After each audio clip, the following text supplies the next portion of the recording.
오늘 미국 증시가 급락을 했습니다. 우리나라는 미국 증시를 거의 따라가기 때문에 5월 4일에 증시를 개장하면 아마도 하락할 가능성이 높습니다. 미중 갈등 때문에 하락한 건데요. 트럼프 미국 대통령이 중국한테 책임을 묻겠다는 겁니다. 바이러스가 너희들 때문에 발생한 건데 초기 대응이 너무 형편없어서 전 세계적으로 피해를 많이 봤다. 그러니까 앞으로 너희들 제품에 관세를 왕창 부과하거나 아니면 손해배상을 하겠다. 이렇게 얘기를 하자마자 급락을 했고요. 가뜩이나 요즘에 미중 관계가 안 좋은데 이런 발언까지 했으니까 더 큰 문제는 미국 실업자에 있습니다. 미국 실업자가 거의 지금 42일 만에 3천만 명이 생겼습니다. 우리나라 인구의 절반 이상이 실업자가 됐습니다.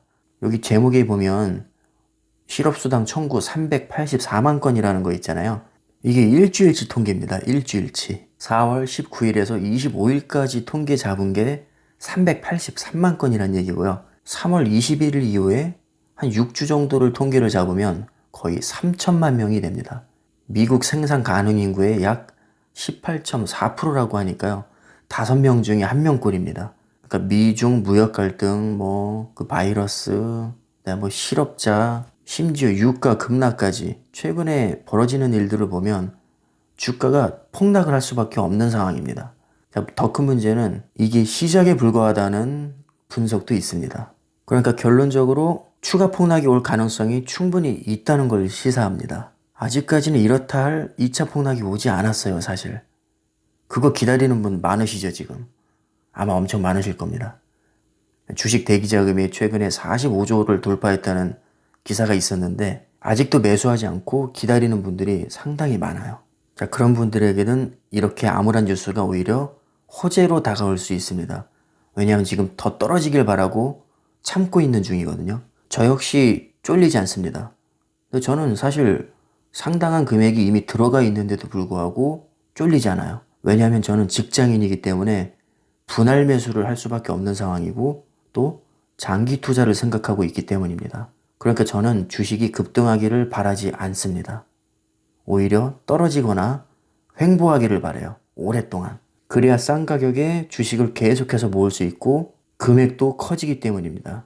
어느 정도 많이 모았다 싶을 때 그때부터 급등을 하면 저에게는 최고의 시나리오가 되는 거죠. 아니 그래도 그렇지 지금 가지고 있는 게 있으면 오르는 게 더 좋지 않냐 이렇게 생각하실 수도 있을 텐데 전혀 그렇지 않습니다. 자, 오늘은 코스트 에버리지 효과에 대한 얘기를 잠깐 하겠는데요. 이 화살표 보이시죠? 제가 한 10군데 정도 체크를 해놨습니다. 예를 들어서 제가 100만원씩 10번에 걸쳐서 매수를 한다고 가정을 하겠습니다. 제가 화살표로 표시한 부분이 매수한 시점이고요. 동일한 100만원으로 매수를 했을 때 낮은 가격에서는 더 많은 주식을 살 수 있고 높은 가격에서는 주식을 조금밖에 살 수가 없습니다. 2010년부터 꾸준히 매집을 해서 2020년 최고점에서 일괄 매도한다고 가정하겠습니다. 한 번에 산 게 아니라 10번에 걸쳐서 나눠서 샀기 때문에 평단가는 평균에 맞춰질 겁니다. 즉, 쌀 때 샀을 때는 이득을 많이 봤을 것이고 비쌀 때 샀을 때는 이득을 적게 받겠죠. 다시 말하면 매도하는 시점의 가격이 내가 매입한 평단가보다 높을 경우, 그러니까 수익이 났을 경우에는 주가가 폭락했을 때 또는 주식 가격이 쌌을 때가 나에게 가장 큰 이득을 안겨주겠죠. 반대로 비쌀 때 또는 주식이 폭등했을 때 내가 추가로 매입을 했다면 그때 당시에 매입한 것만 놓고 보면 나에게 큰 수익을 안겨다 주지 못합니다. 그러니까 코스트 에버리지 효과는 한마디로 주가가 계속해서 폭락할 때 훨씬 더 큰 수익을 안겨줍니다. 물론 두 가지 전제가 있죠. 내가 매도하는 시점이 평단가보다 높을 것, 그리고 계속해서 일정 금액을 분할 매수할 것. 이렇게 두 가지 조건이 충족한다면 결국에는 주식이 폭락하는 게 나에게는 개이득이라는 겁니다. 분할 매수를 하게 되면 주가가 계속해서 우상향을 할 경우에는 수익률이 낮아지는 것이고요. 계속해서 하락을 하게 되면 손실을 줄일 수 있습니다. 특정 시점에 한 번에 대량 매입을 하게 되면 주가의 등락에 따른 스트레스가 굉장히 클 수밖에 없습니다. 자, 하지만 계속해서 주기적으로 일정 금액을 분할 매수를 한다면 이렇게 코스트 에버리지 효과로 인해서 스트레스를 거의 받지 않습니다. 왜냐면 어차피 언제 사든 크게 중요하지 않거든요. 평균에 맞춰지게 돼 있기 때문에 주가가 갑자기 폭락을 하든 폭등을 하든 크게 신경이 쓰이지가 않습니다. 만약에 지금 목돈이 한 번에 들어가 있는 분들은 이런 안 좋은 기사를 보면은 잠이 안 올 거예요. 하지만 한 번에 대량 매입한 그 시점이 만약에 최저점이었다면 수익은 극대화될 수 있을 겁니다. 자, 반면에 스트레스에서 자유롭지는 못하겠죠. 자, 이렇게 각기 장단점이 있는데요.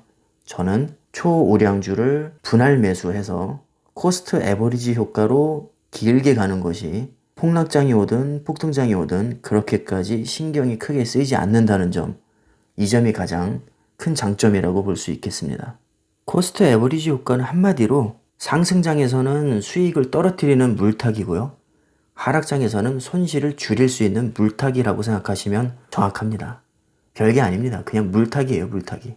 우량주를 장기 투자하시는 분들이나 장기간 분할 매수를 하시는 분들은 호재나 악재에 일희일비하지 마시고 그냥 습관적으로 계속해서 매수하시다 보면 반드시 좋은 날이 올 거라고 봅니다.